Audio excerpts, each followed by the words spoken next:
They're one of the cornerstones of French football, a club that won 6 league titles, the club that gave the world Zinedine Zidane, the club that for decades defined elegance and power in Ligue 1. They were giants. But today, the giant is effectively dead. In the summer of 2024, Girondins de Bordeaux surrendered their professional status. They were raised from the elite and dropped into the fourth tier of French football. How does a club this big fall this fast?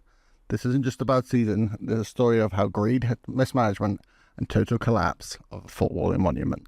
To understand what we've lost, we have to understand what Bordeaux used to be.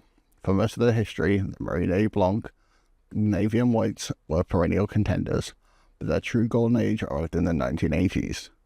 Driven by larger-than-life president Claude Bez and managed by the legendary Aimé Jacquet, who would later win the World Cup of France, Bordeaux built a super team.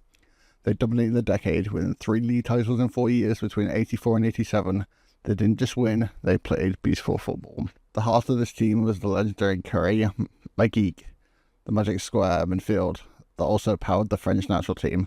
Alain Grisset and Jean Tigara made Bordeaux the envy of Europe. They were the PSG of their day, minus the old money, plus a lot more soul. Even when the trophies slowed down in the 90s, Bordeaux had an uncanny ability to find talent.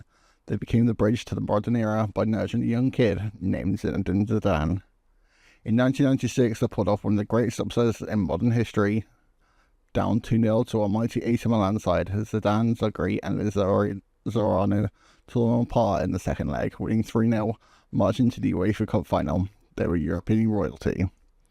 Their final peak came in 2009 under manager Laurent Blanc, and led by the brilliance of Johan Gourcuff. Bordeaux did the impossible. They ended Lyon's 7-year stranglehold on the French league titles.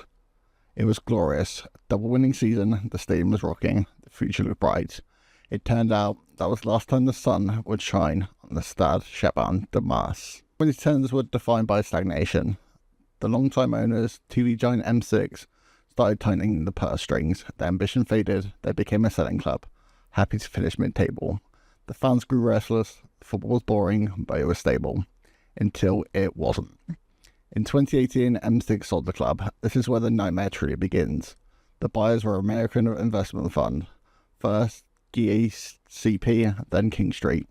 These weren't football people, they were finance people who saw Bordeaux not as a historic institution, but as a distressed asset they could flip for profit. It was a disaster of corporate negligence. They loaded the club with debt, made baffling transfer decisions, and went to war with their own ultras. The soul of the club was being auctioned off, piece by piece. By 2021, the owners simply stopped funding the team. The club was placed in administration, and they were saved at the last minute by entrepreneur Gerard Lopez, but it was out of the frying pan and into the fire. The 2021-22 season was one of the most pathetic displays in Ligue 1 history. A team on high wages with zero fight finished dead last. For the first time in 31 years, the giant was relegated to Ligue 2. Everyone thought they're Bordeaux, they'll bounce right back. They spent 2 seasons in the second division, desperately gambling with money they didn't have to win promotion, and they failed both times. And in the bill of 2024, the bill finally came due. With €100 million in debt and no one willing to buy them, the French Football Financial Authority, the DNCG, dropped the hammer. They didn't just relegate them to the third tier. The situation was so toxic, the Bordeaux had to take the nuclear option. They filed for bankruptcy and renounced the professional status that they had since 1937. Think about what that means. Every professional player's contract torn up. One of the best youth academies in Europe, which produced Koundé and Chouameni, shut down. The administrative punishment was a double drop. Bordeaux was starting the 2024 season in the National 2, the fourth tier, semi-professional football. If you go to Bordeaux today, the magnificent 42,000-seat stadium built for Euro 2016 sits mostly empty. A ghost ship hosting fourth-tier football. The story of Bordeaux is a brutal reminder that in modern football, history protects you from nothing. You're only as good as your current owners, bank balance, and competence. This went from marking Zidane to marking part-timers in the space of a generation. The climb back will take years, maybe decades, but the fans, the ones who were there for Giraci and Zidane and for Gourcuff, are still there in the fourth division because owners and money can go, but the club is the supporters.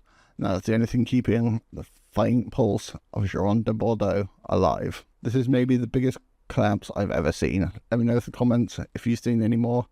And this rebuild on Fortnite 26 starts tomorrow at 6 p.m. Make sure you like and subscribe, and I'll see you guys next time.